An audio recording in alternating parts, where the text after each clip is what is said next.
Somebody wanna keep me company as I head to work.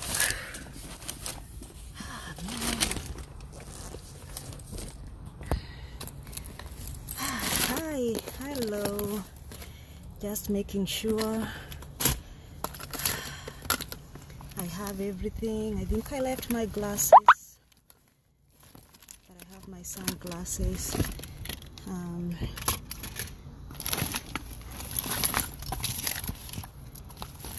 Yeah, I left my glasses in the house. That is, man. Anyway, good morning. I'm heading to work. I am heading to work right now. I was off yesterday. I stayed home and I am so fatigued. I am so tired. I have slept like, I don't even know how I'm feeling anymore. Today I am just so tired, and it's 8:30, 8:40 in the morning, and I'm really really tired. So what I know is oh, sorry guys, my car was connecting and I was trying to turn the AC on. So what I know, having lupus, I was off yesterday, and as you can see, now I'm getting into a flare. I don't know whether you can see, I am really puffy. I'm like really swollen. I'm really puffy. I'm really like swollen. You can see that like all over. Yeah, my fingers usually turn puffy, like I was just removing. So I am really swollen. So now I'm gonna talk real quick because I have to start driving. I have to carry my nausea, whatever, and I have to carry my injection. This is for migraines. I have had a migraine since Tuesday, and nothing is helping. So because I'm going to work, I have my 2 essentials to take to work with me, just because it is what it is, I guess. So I am going into a flare. Yesterday was a very rough day for me. I slept all day. I had stuff that I needed to do because I had taken a day off, just because I did not even know that I was gonna be in bed all day. And I thank God I took the day off, because I don't know how I would have been at work. So I took a day off and spent the whole day in bed. I slept most of the day and then slept at night, and I tried to wake up at my usual time this morning, and it was really hard to get up, really hard to get up. So this is my journey. It's a rough one, and I know we are too many. It's probably not as rough as somebody else's journey who is watching, but this is my journey, and I like to take you guys through it, because it's, you have been with me since I started doing these live videos. So I like to take you through it, just because it is important. So so when I have Alan, I can see I can see you. I can see you. I see everybody. And hi, good morning, good evening, good evening, good morning, wherever you are. So this is lupus. The only problem is I have lupus that causes fatigue, I have scleroderma that causes fatigue, and I have fibromyalgia that causes fatigue. It's very hard to do that. So today I had to take my cocktail of medication, but I also have restarted one of the medications that I did not even want to take anymore, and it's a stimulant. I actually started it, my daughter restarted it last week, just because they were trying to see, because we have tried everything else to keep me up, and I'm still very fatigued. So I restarted Nuvigil at a higher dose. So that is how my life is. Really swollen. I left my glasses. I'm not going back in the house, so it is what it is. So I'm really swollen. Like I can feel like joint pain. I don't think it's the fibromyalgia. I'm just thinking it's lupus because of how like swollen I am, and I can feel the pain. It's very, very tender and warm. I'm afraid to even take but yesterday I knew I was gonna end up in a flare, and I'm gonna start driving so I don't get late for work. I knew I was gonna get into a flare.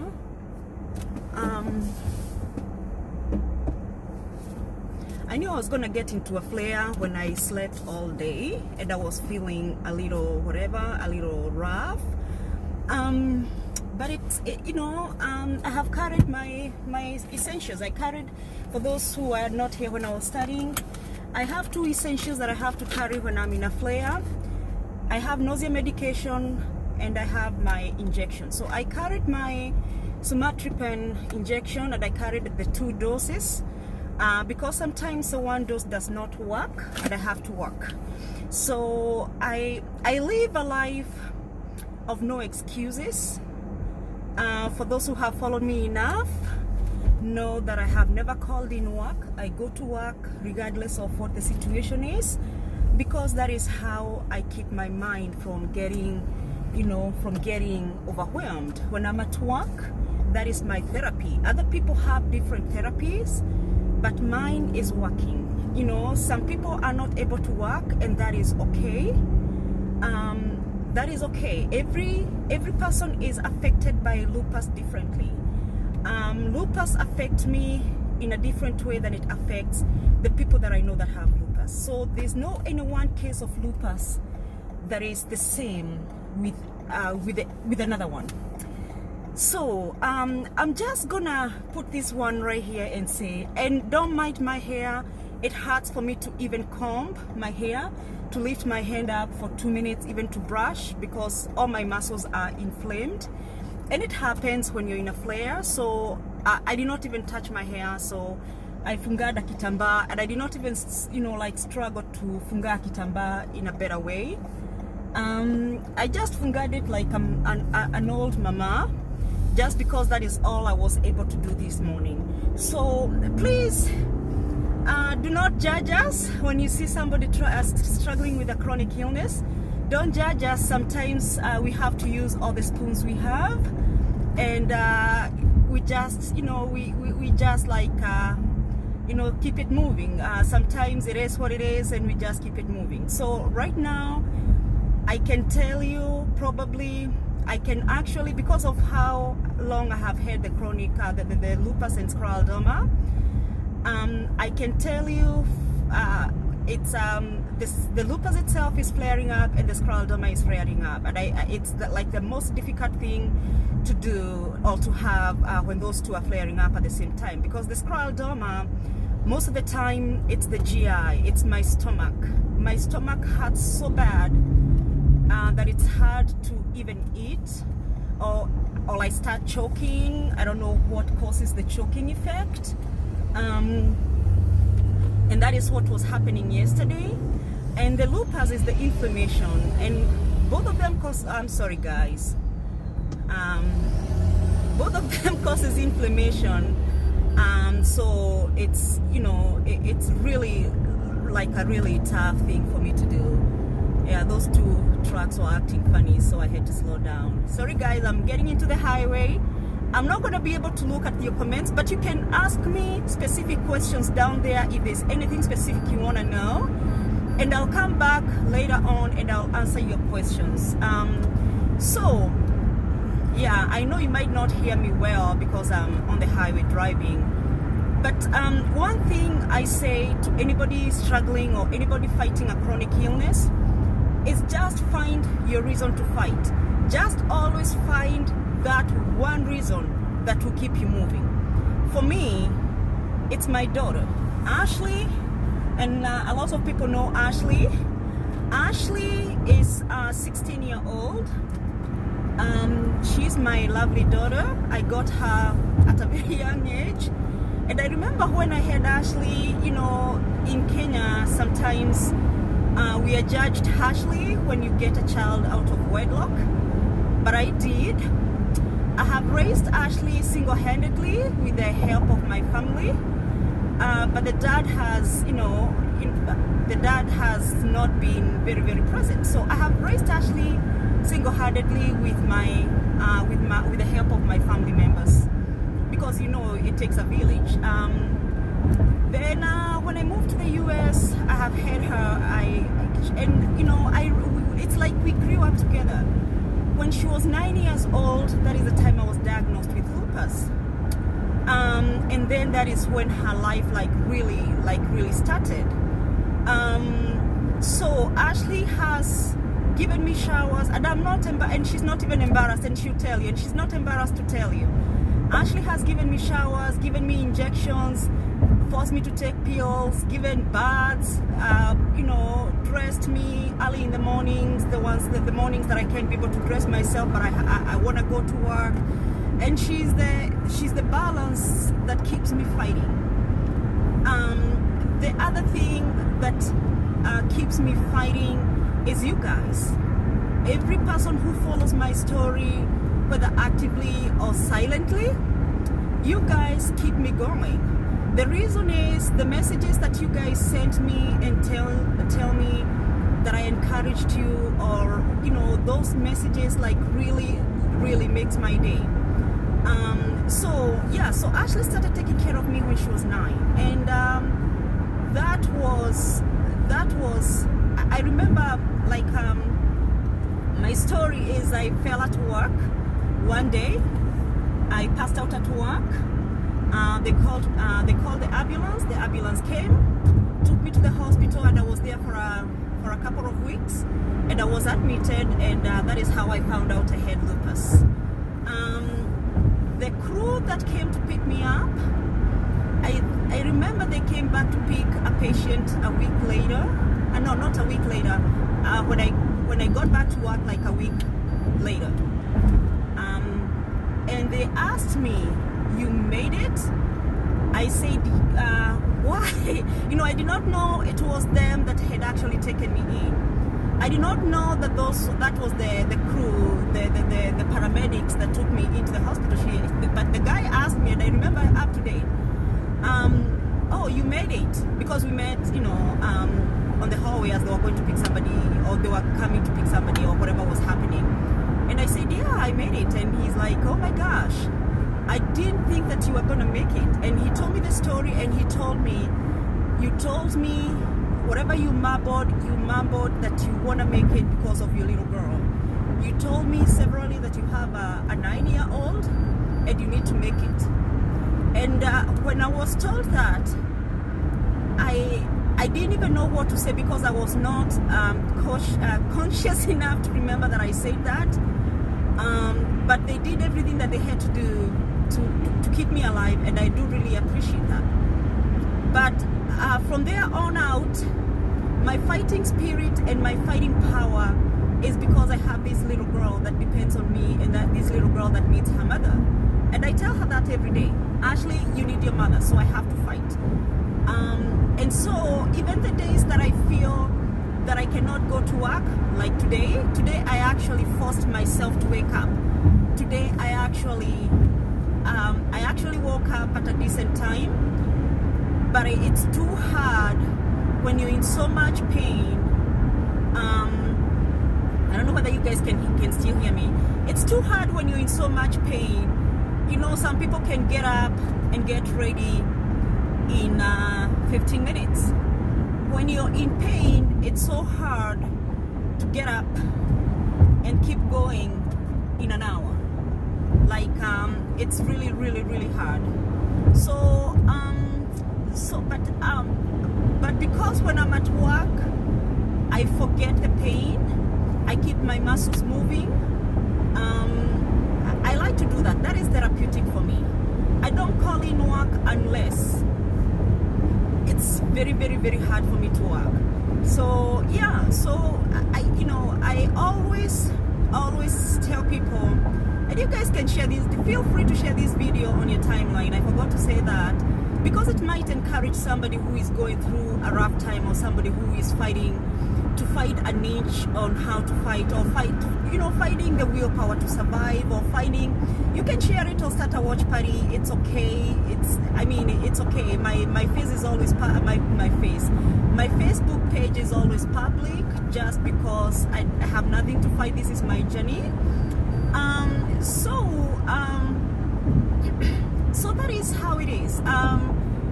So I just go to work and just keep my life moving, just because it is important for me to keep fighting. It is important for me to keep giving my story, so that we don't have a stigma.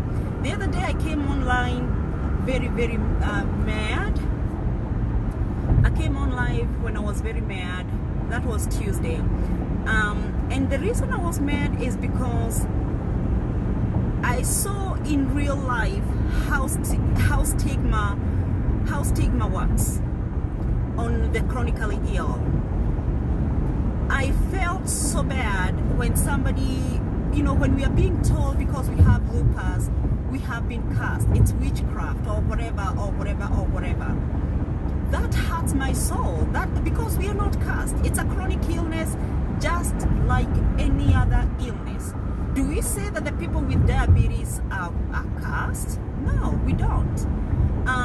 But it's just like we have to spread awareness. We have to let people know that lupus is real, and lupus can kill. Lupus is a very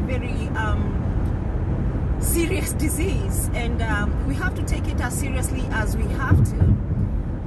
Anyway, so on my journey, so like the last couple of days, I was able to dress up. I wore heels to work.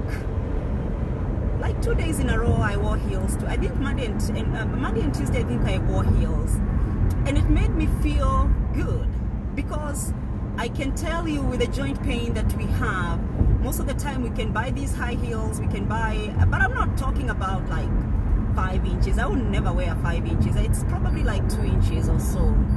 But that is, I like to give my little miracles, or my little my little victories. So I wore heels on Monday and I think Tuesday, and I felt really good. But today I can't even, I don't know, I am too swollen I had to even look through my shoes to see what is comfortable, because I am so swollen, my shoes don't fit. And that is how life of a lupus warrior is. We at times find joy, you have to think, or sometimes you have to overthink whether that is gonna serve you, or whatever you're wearing is gonna serve you the whole day. And this shoulder of mine hurts so much, it hurts all through. I have a lot of joint pain right now. It hurts all through, and it's just because of the inflammation. So but I'm not complaining. I'm just telling you how it feels. It just hurts. So when I'm turning, it's taking me a little bit of time to just get it right. But anyway, where was I? My biggest embarrassment these days is losing my train of thought and brain fog. It is very embarrassing. It's called brain fog. You lose your train of thought, and you guys can share these on your timelines. You just share it on your timeline, because I'm just sharing how I'm feeling. And again, what was I saying? Yeah, my biggest embarrassing is losing my train of thought. I can try call my doctor's office, or try to call somebody, or somebody tells me please call me, and I'll say, yeah, I need Starbucks. That is the only comment I have seen, Nick. Yeah, I need Starbucks. So my only embarrassing moment is when I lose my train of thoughts. It's called brain fog. It's when lupus has actually attacked the central nervous system. It has attacked your brain cells, and some people have it rougher than the other ones. I have brain fog. Some other people have strokes, have head strokes. Other people have seizures. So it attacks the brain in different ways. And for me, having brain fog it's quite embarrassing. It's because my job requires me to remember. I am a nurse, so I have to remember. So what I do and what I can advise anybody going through, anybody who has lupus or anybody who has memory issues. I was talking in my support group. We have a support group in Kenya. It's a WhatsApp support group, and I was telling them that they asked the question, how do you, the support group in Kenya, we have like 100 and around 145 members, and we support each other. We don't judge each other, we just support each other in the journey. And we were talking about brain fog, and one person said how they forget. They went to the kitchen, forgot, and I told them, yeah, you know, like we are all talking about it. And I told them, you know, my neurologist, I have to see the brain doctor because again, I have the neurologist, I have to say that, I have to see that doctor because I have severe migraines and again, the memory issues. And I told them, my doctor told me that if I did a lot of puzzles and crosswords and a lot of that, it stimulates my brain. And I say, the only problem is I forget to buy them. And it's funny because I want them, I want to have them, but I forget. Like, you know, my little girl, she's not little anymore, but she's 16, Ashley, takes advantage of my situation of the memory because I might tell her, go clean up these or go do these. And I fall asleep and she's like, well, she is not going to remember. And when I tell her later, she will crack up and she'll tell me, Mom, I think you're getting dementia. And we laugh about it.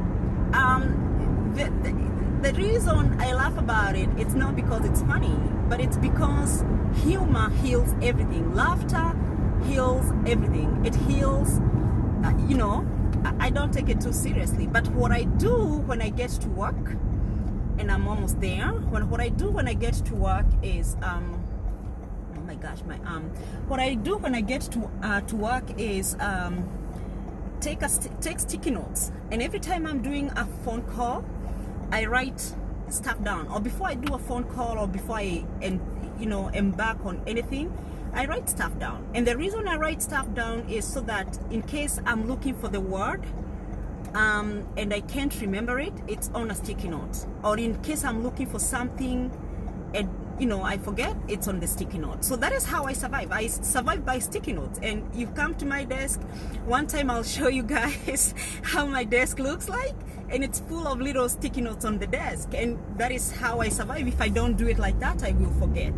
And I tell people, if I do some, like, if I have told you I'll call you, thank you, Nick. I really appreciate.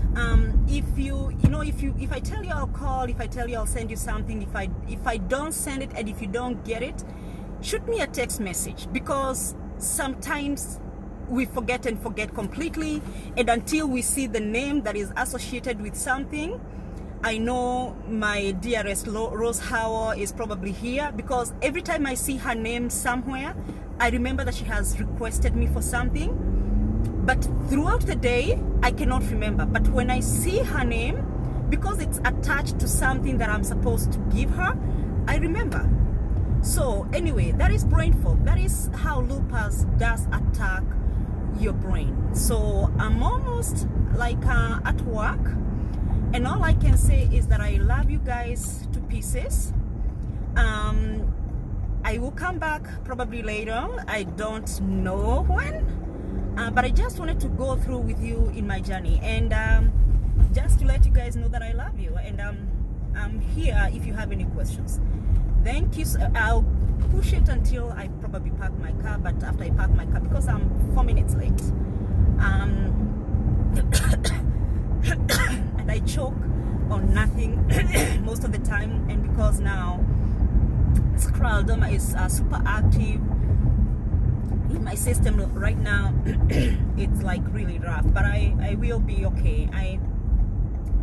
I'll be fine, because that is what we do. We fight. So what I usually say is that I am blessed before I go. I am blessed I'm blessed beyond measure.